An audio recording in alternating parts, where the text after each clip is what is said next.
এই রবিবার দিন সকালগুলো আমার প্রচণ্ড তাড়াহুড়ো থাকে। 6:30 7টার মধ্যে রান্নাঘরে এসে রান্না করতে শুরু করে দিয়েছি।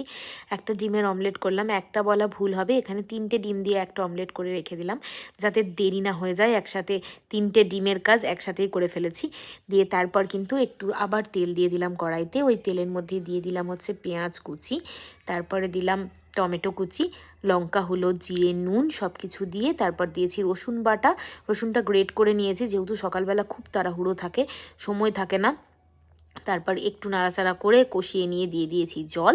তারপর জল দিয়ে জলটা যখন একটু ফুটে এলো, দিয়ে দিয়েছি ভেজে রাখা ডিমগুলো। এটাকে আমি দেখো দুভাগ করে নিয়েছি, দেখেছো কত মোটা মোটা হয়েছে অমলেটগুলো। 3টে ডিমের অমলেট এটা।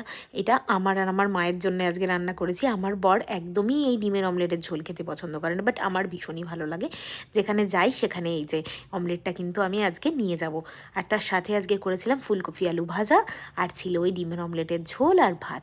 ব্যাস এই দেখো রেডি কিন্তু আমার গরম গরম ডিমের অমলেটের ঝোল। জাস্ট ফাটাফাটি হয়েছিল খেতে।